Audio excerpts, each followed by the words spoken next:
प्रणाम।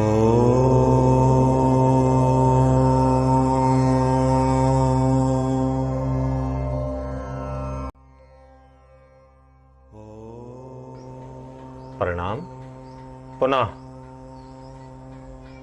हनुमान जी के बारे में जिज्ञासुओं की कई प्रश्न हैं। कई बार प्रश्न करते हैं, कई बार वो वैसे लिखित रूप में भेज देते हैं, कई बार आमने सामने बात होती है।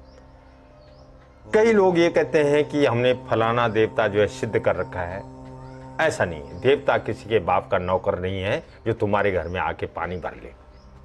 देवता एक आदरणीय है, ज्येष्ठ है, सम्माननीय है, माननीय है, पूजनीय है, अर्चनीय है। ख्याल रखें।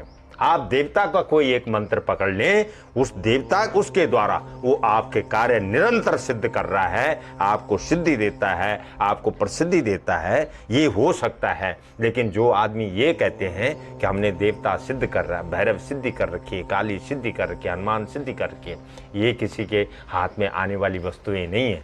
रही जहां तक हनुमान जी की बात, एक कलयुग के जो है साक्षात देव है। एक कलयुग में जो है ग्राम ग्राम लिखा हुआ है, ग्राम ग्राम में निवास करने वाले हैं। अब इनका क्या पढ़ा जाए? इनको मनाने के लिए और इनको सदैव अपने साथ रखने के लिए, इनका आशीर्वाद बना रहे, इसके लिए क्या करें? भाई यहां तो हनुमान चालीसा है, आपका जो है हनुमान चालीसा संकट मोचन है, आपका बजरंग बाण है।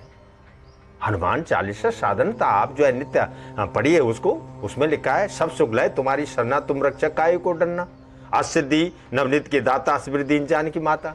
और संकट में तो लिखा हुआ है, कौन सो संकट मोर गरीब को जो तुमसे नहीं जात है टारो, बेगी हरो हनुमंत महाप्रभु जो कुछ संकट हो या मारो।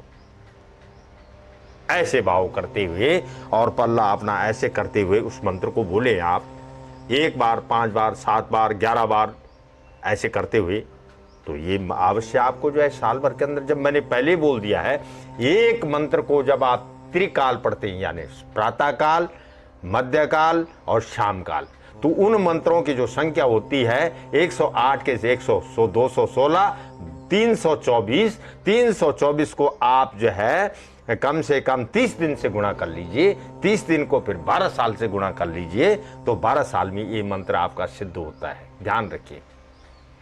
जो लोग गुफा में बैठ के कहते हमने सिद्धि की है, कई मंदिर में हमने सिद्धि की है, गंगा तट पे सिद्धि की है, आपका मन साफ हो सकता है। सिद्धि करने के लिए समय लगता है, उसके लिए बहुत कुछ त्यागना पड़ता है।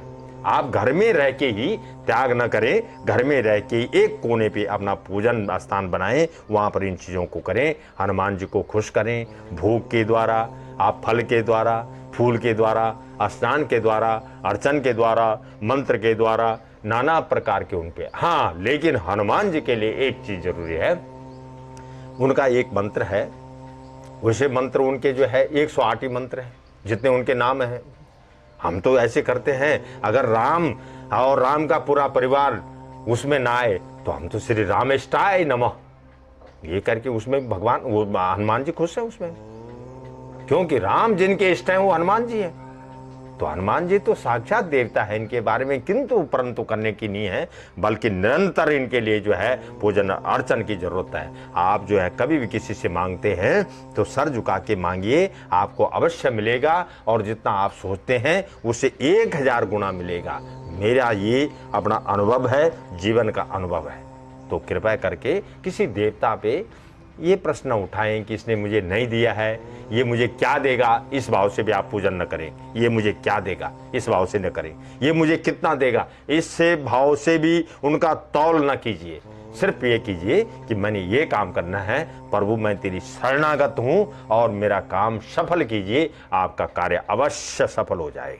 एक चीज और जो हमारे मित्र ने पूछी है, एक चीज ये भी ख्याल रखें कि कोई भी मंत्र, कोई भी पाठ, कोई भी कार्य आपका बीज बोने से लेके फसल काटने तक का समय है। यानी अगर आप उसको आज बीज बोते हैं तो फसल पकने तक आपको प्रतीक्षा करनी चाहिए, ताकि उस फल का, उस बीज का आपको फल या फूल जो भी मिले, मिलना चाहिए। अच्छा, आज का विषय यहीं पर समाप्त करने के बाद हम आपको नमस्कार करते हैं, प्रणाम करते हैं। धन्यवाद।